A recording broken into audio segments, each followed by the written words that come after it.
जय हिंद दोस्तों। तो आज हम लोग होल्डिंग कंपनी के सेशन को आगे बढ़ाते हुए इसमें एक और बहुत बेहतरीन न्यूमेरिकल प्रॉब्लम आज साथ में मिलकर के सॉल्व करने वाले हैं। बहुत ही बेहतरीन क्वेश्चन है। क्वेश्चन की कंडीशन है post acquisition loss in subsidiary company. अगर सब्सिडरी कंपनी में पोस्ट एक्विजिशन में लॉस हो जाए, पोस्ट एक्विजिशन मतलब जब होल्डिंग कंपनी सब्सिडरी को एक्वायर कर चुकी है उसके बाद में सब्सिडरी कंपनी के अंदर होता है लॉस, तो उसका क्या ट्रीटमेंट किया जाता है और फिर कैसे कंसोलिडेटेड बैलेंस शीट तैयार करी जाती है।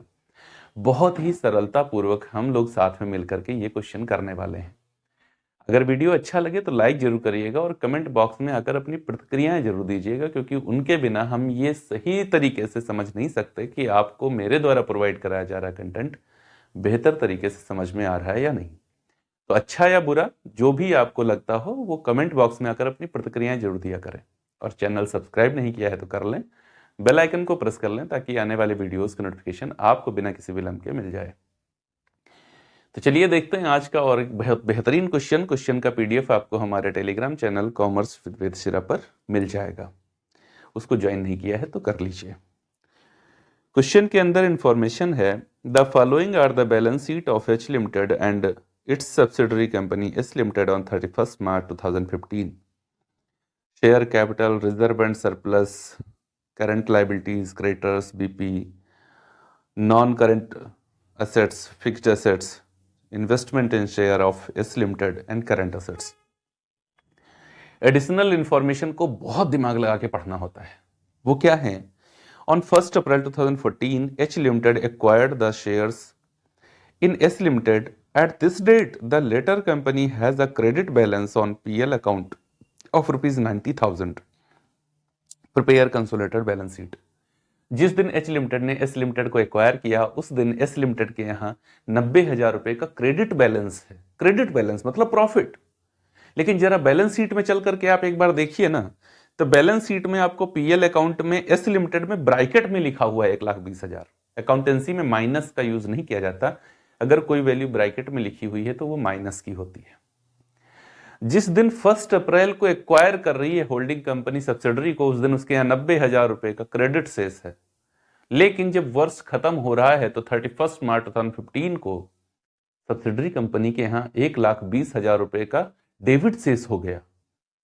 तो कैसे कैलकुलेशन करी जाएगी यहां पर पूरी कंसोलिडेटेड बैलेंस शीट की? तो चलिए देखते हैं बहुत ही सरलता पूर्वक। नंबर 1, फिर से वही बात, हमको चाहिए टाइम रेशियो। टाइम रेशियो क्यों जरूरी होता है? ताकि हम ये जान सकें कि कितना प्रॉफिट 12 महीने में, कितना प्रॉफिट अकेले सब्सिडरी का और कितना प्रॉफिट सब्सिडरी और होल्डिंग दोनों का। देखो 1 अप्रैल को ही एक्वायर कर लिया है, 1 अप्रैल 2014, तो प्री एक्विजिशन निल हो जाएगा। प्री एक्विजिशन पीरियड जो होगा वो निल है, और पोस्ट एक्विजिशन जो होगा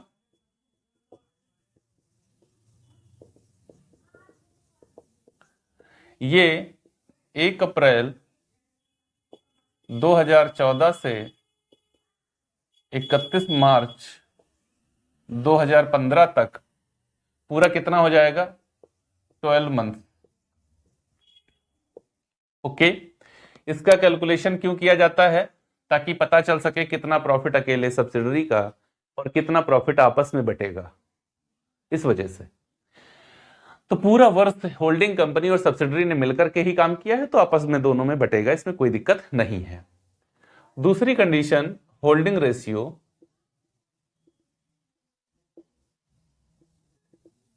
होल्डिंग रेशियो क्या है?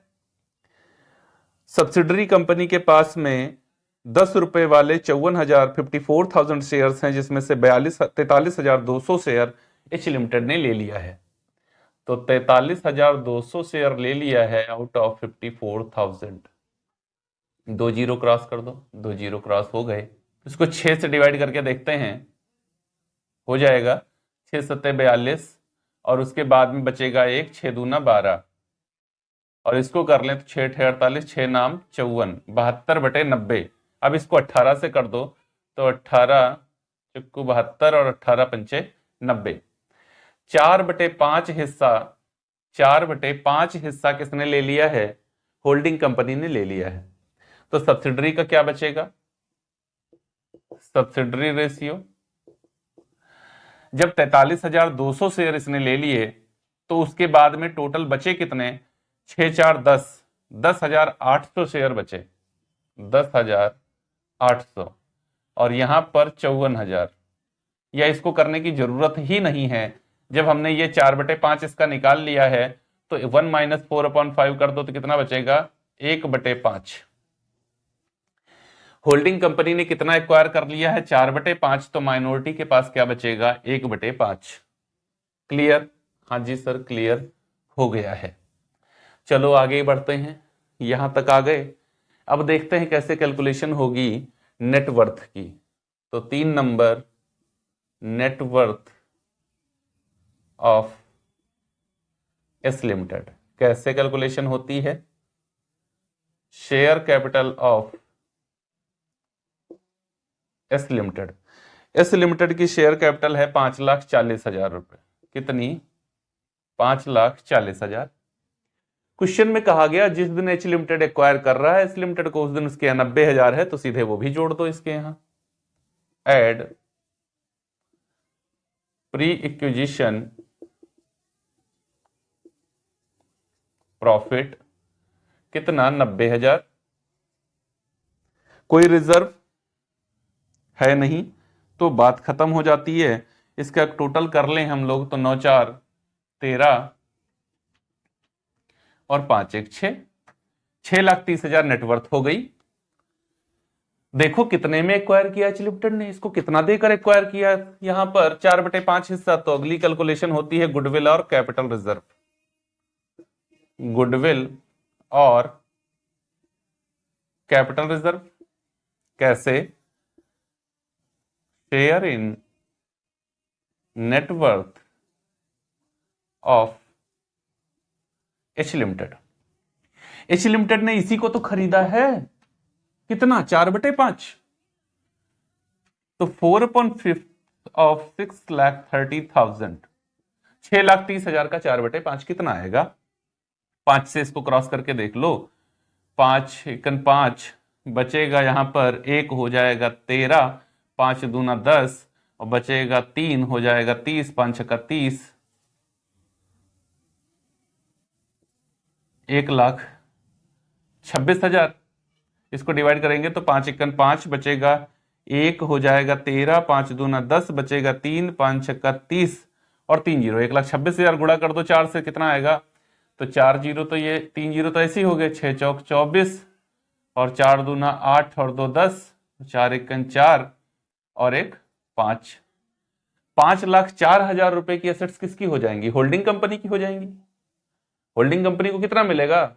5,04,000 रुपए की एसेट्स, जिसके लिए होल्डिंग कंपनी ने पे किया है 4,80,000 रुपए। कितना? 4,80,000 पे किया। तो less investment in share of S limited. S limited के शेयर्स में, in S limited share, S limited के शेयर्स में कितना इन्वेस्ट किया? 4,80,000। अब यहां देखो क्या है, कुछ नहीं भाई, आपको 4,80,000 रुपए लगाकर 5,04,000 रुपए की एसेट्स मिल गई। तो आप प्रॉफिट में है कि लॉस में? डेफिनेटली प्रॉफिट में है। कितना? 24,000 रुपए प्रॉफिट में है। इस 24,000 के प्रॉफिट को क्या कहा जाएगा? कैपिटल रिजर्व कहा जाएगा। देख लो कैपिटल रिजर्व 24,000 की आ रही होगी, आ गई। नेक्स्ट कैलकुलेशन हमारी जो होगी वो कौन सी होगी? जिसको हम लोग कहते हैं minority interest. Minority interest, minority interest में बटता है पोस्ट एक्विजिशन का प्रॉफिट और नेटवर्थ में मिलने वाला सब्सिडरी कंपनी का शेयर। लेकिन पोस्ट एक्विजिशन का प्रॉफिट पहले देखो तो कितना है।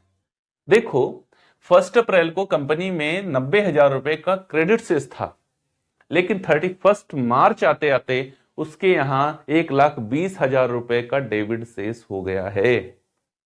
तो इसका मतलब है कि पूरे वर्ष में कितना उसको प्रॉफिट या लॉस हुआ। तो हम लोग यहां कैलकुलेट कर लेते हैं। पोस्ट एक्विजिशन प्रॉफिट कैसे आता है भैया?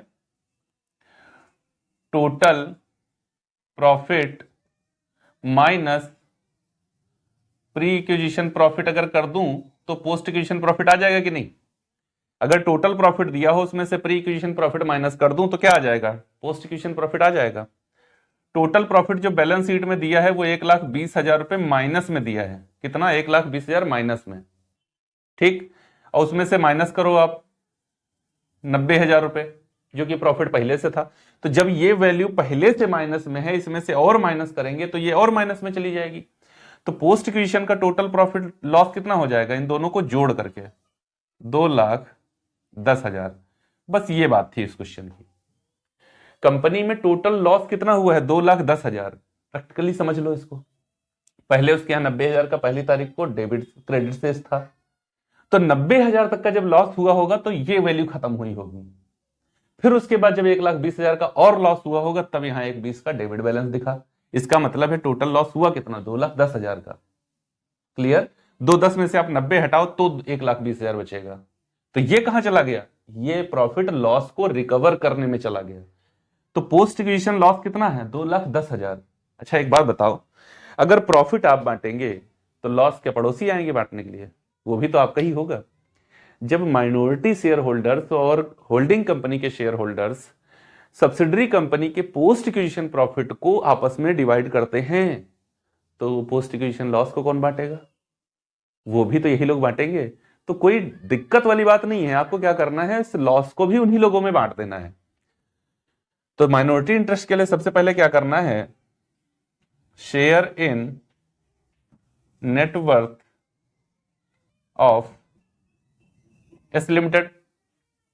एस लिमिटेड का नेटवर्थ में हिस्सा क्या है? तो नेटवर्थ में उनको मिलता है 1,05,000। नेटवर्थ है 6,30,000। 6,30,000 का 1/5, 1/5 इसका करेंगे तो कितना आएगा? ये ऊपर हमने किया था 1,26,000। कितना आएगा? 1,26,000। इसमें से माइनस कर दो less share in post acquisition loss. Post acquisition loss में इनका शेयर क्या? 2,10,000 रुपए का टोटल लॉस हुआ, उसका 1/5 इनका। तो 1/5 कितना आ जाएगा? 5 को 20 और उसके बाद में 5 दूना 10, 42,000 रुपए इनका हो जाएगा। कितना? 42,000 रुपए इनका लॉस हो जाएगा। ठीक है ना? 5 को 20, 5 दूना 10, 42,000। तो इनका प्रॉफिट कितना बचेगा? यहां से माइनस कर लो, 6 से 2 माइनस करो, कितना बचेगा? 4। और यहां पर 12 से 4 जाएगा तो 8। माइनॉरिटी इंटरेस्ट कितना आएगा? एमआई कितना आएगा? 84,000 रुपए आ जाएगा। माइनॉरिटी इंटरेस्ट देखो कितना है? 84,000 है। बात क्लियर? माइनॉरिटी इंटरेस्ट आपको समझ में आ गया? हाँ जी सर समझ में आ गया। प्रॉफिट ये लोग लेते थे तो लॉस भी यही लोग लेंगे। ओके, अब कंसोलिडेटेड प्रॉफिट निकाल लो। तो 5 कंडीशन हो गई है। 6 नंबर पे हम लोग क्या करते हैं? कंसोलिडेटेड प्रॉफिट कर लेते हैं। Consolidated profit, total profit of H limited. H limited का टोटल प्रॉफिट कितना है क्वेश्चन में? देखो चल के। एच लिमिटेड का प्रॉफिट है 1,90,000। 1,90,000 यहां से माइनस कर देंगे share in post acquisition loss in S limited. S limited में जो पोस्ट एक्विजिशन का लॉस है उसमें इनका क्या शेयर है? तो इनका शेयर बहुत तगड़ा है। कितना है? 4/5। 4/5 1/5 करते हैं तो आता है 42,000 और उसको 4 से मल्टीप्लाई दे दो तो 4 दूना 8 और 4 चक्कू 16, 1,68,000 रुपए आ जाएगा। कितना आ जाएगा? 1,68,000 रुपए। इसको माइनस कर दो, 0 0 0, 10 से 8 जाएगा 2 और यहां पर 8 से 6 जाएगा तो 2। कंसोलिडेटेड प्रॉफिट क्या बचेगा? 22,000 रुपए। देख लो 22,000 रुपए आ रहा है। कंसोलिडेटेड प्रॉफिट 22,000 रुपए है। हो गया कैलकुलेशन, सारा कैलकुलेशन हो गया। कंसोलिडेटेड रिजर्व निकालने की जरूरत है नहीं। रिजर्व कंसोलिडेटेड तब निकालना चाहिए जब सब्सिडरी कंपनी में भी रिजर्व हो, तो उसकी जरूरत नहीं है। पूरा कैलकुलेशन हो गया बस। और अगर आप पूरे क्वेश्चन के अंदर आपको इस बात पे केंद्रित होना है, पोस्ट डिविजन लॉस को समझना था, बस समझ में आ गया होगा तो बहुत ही आसानी से क्वेश्चन आपको बहुत ही आसानी से समझ में आ जाएगा। और समझ में आएगा क्यों नहीं, प्रयास तो मेरा यही है कि आपको आसानी से ही समझ में आए। हाँ, समझ में आ रहा है या नहीं ये तो आपकी प्रतिक्रिया ही बताएंगी। तो चलिए अब देखते हैं कैसे कंसोलिडेटेड बैलेंस शीट को तैयार किया जाएगा। तो फॉर्मेट बन चुका है कंसोलिडेटेड बैलेंस शीट का, देखते हैं कैसे इसका कैलकुलेशन किया जाएगा। सबसे पहले यहां पर equity and liability, equity and liability, जिसके अंदर फर्स्ट पॉइंट होता है शेयर होल्डर्स फंड, और उसमें फर्स्ट कंडीशन होती है शेयर कैपिटल ऑफ, केवल होल्डिंग कंपनी की शेयर कैपिटल को यहां दिखाया जाता है। और होल्डिंग कंपनी की शेयर कैपिटल क्वेश्चन में दी गई है 9,60,000, 9,60,000। दूसरी कंडीशन होती है रिजर्व एंड सरप्लस। इसका कैलकुलेशन कर लेना चाहिए, तुम कर लेना क्या चाहिए, मैं कर ही लूंगा रिजर्व एंड सरप्लस, क्योंकि कई एक वैल्यू यहां आएंगी। सबसे पहले हम लोगों ने कैपिटल रिजर्व निकाला था, जब नेटवर्थ की कैलकुलेशन करी थी, वो मेरा कैपिटल रिजर्व आया था 24,000 रुपए। कंसोलिडेटेड प्रॉफिट निकाला था जो कि आया था 22,000 रुपए, है ना, 22 आया था, हाँ जी 22 ही आया था, ठीक है। Journal reserve of H limited,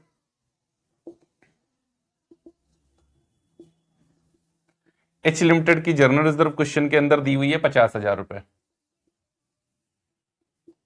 50,000 यही आएगा, हाँ बस इतना ही आएगा। तो 4 2 6 और 2 2 4 5 9, 96,000 की रिजर्व एंड सरप्लस है, उसको हम लोग यहां पर लिख लेंगे, लिख लिया। नंबर 2 की हेडिंग होती है minority interest. Minority interest already calculated है हमारा, जो कि निकल के आया था 84,000 रुपए, तो 84,000 माइनॉरिटी इंटरेस्ट लिख लिया। थर्ड हेडिंग करंट लायबिलिटी, जिसके अंदर है हमारे पास में क्रेडिटर्स, दोनों के मिला करके होल्डिंग और सब्सिडरी 1 लाख और 2,80,000, 1 लाख प्लस 2,80,000, ये 3,80,000 रुपए के क्रेडिटर्स हो गए। और बीपी, बीपी कितना है 80,000 और 50,000, 80,000 और 50,000, तो 8 5 13, 1,30,000 रुपए की वैल्यू हमारी ये हो गई।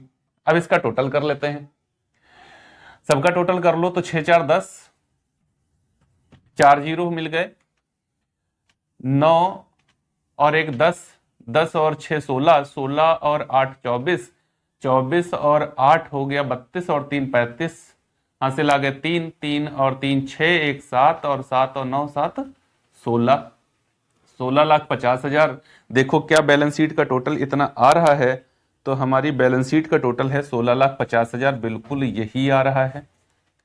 अब बचा कौन, असेट्स बची, उनको भी नोट आउट कर लेंगे। तो असेट्स में एक होती है फिक्स्ड असेट्स,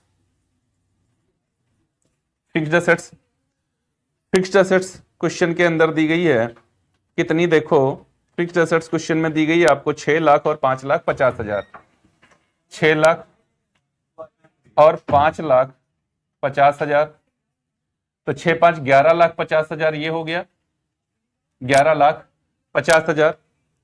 और करंट असेट्स कितनी दी गई है आपको क्वेश्चन के अंदर, तो करंट असेट्स में चलेंगे हम लोग ढूंढने के लिए।